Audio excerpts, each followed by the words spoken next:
Different हम नहीं करेंगे, नेचुरल नंबर। अगर प्राकृतिक संख्या जैसे बताए नेचुरल नंबर, उसमें अगर हम शून्य को भी शामिल कर लें तो फिर क्या करेंगे उसको? अगर होल नंबर में ऋणात्मक गिनती वाली संख्या को भी शामिल कर लें तो ये जो नेचुरल नंबर, होल नंबर और इंटीजर है, इस पूरे तंत्र को, पूरे सिस्टम को क्या बोलते हैं? ठीक है, नंबर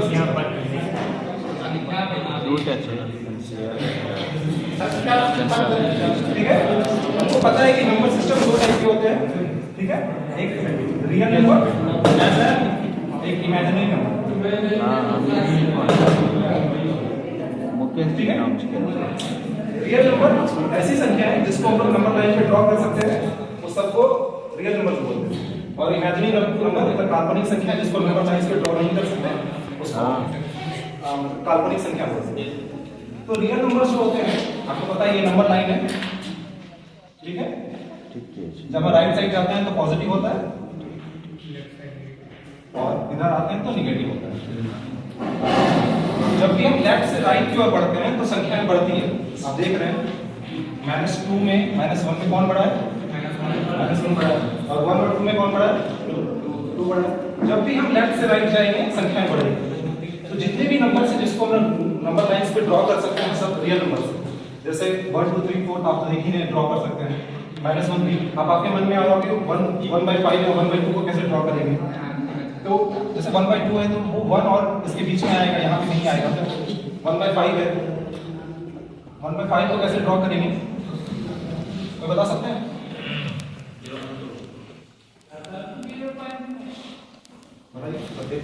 उसको 0 से 1 को 5 बार डिवाइड करेंगे और बहुत अच्छा। 0 से 1 में 5 टुकड़े करेंगे, 1 2 3 4 और ये 5, तो 1.5 यहाँ पे आ जाएगा। ठीक है, अब फिर आपके मन में आ रहा होगा कि √2 को कैसे ड्रॉ करेंगे? ठीक, क्योंकि मैंने बताया कि जितने भी नंबर्स हैं जिसको नंबर वाइज पे ड्रॉ कर सकते हैं वो सारे रियल नंबर्स हैं। हम मान लेते हैं 0 से 1 एक कदम हम चले और एक कदम हम ऊपर की ओर भी चलते हैं। ठीक है, इसको भी हम 1 माने। तो आप लोग ने पाइथागोरस का नियम पढ़ा होगा, जो हाइपोटेनस का square is equal to base का स्क्वायर प्लस हाइट का स्क्वायर। तो यहाँ पे ये भी 1 है, ये भी 1 है, तो 1 का स्क्वायर प्लस 1 का स्क्वायर का रूट क्या हो जाएगा? √2। तो ये वैल्यू क्या हो जाएगी? √2। फिर हम कंपास लेके जब इसको यहाँ से काटेंगे, ये जहाँ पे कटेगा वहीं पे √2 आएगा। ठीक, समझ गए आपको?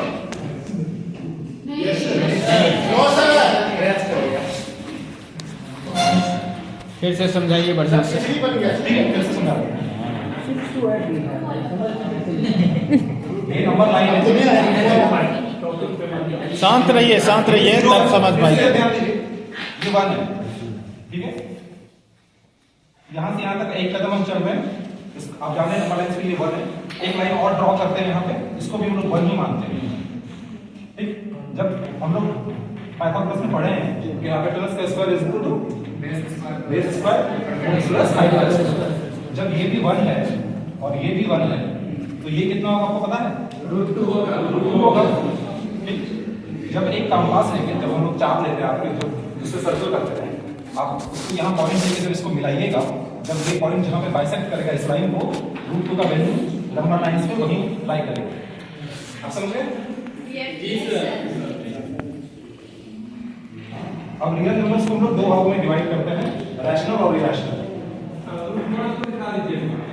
ठीक है, दिखा देते हैं, पांच को दिखा देते हैं। ये 0 है, ठीक है, ये 1 है और ये 2 है। यहां से यहां तक 2 है और एक फिर एक इमेजिनरी लाइन हम खींचते हैं यहाँ पे, इसको 1 मान देते हैं। तो ये यहाँ जो ये यहाँ से यहाँ तक जो हाइपोटेनस होगा, ये क्या होगा? 2 स्क्वायर प्लस 1 का स्क्वायर का रूट है, मतलब 4 + 1 इज इक्वल टू √5। ये √5 हो जाएगा। फिर एक कंपास लेके जो चाप लेके फिर इसको जो बाइसेक्ट करेंगे, ये जहां वैल्यू आएगा √5 का वैल्यू वहीं होगा। ठीक है, समझ गए आप?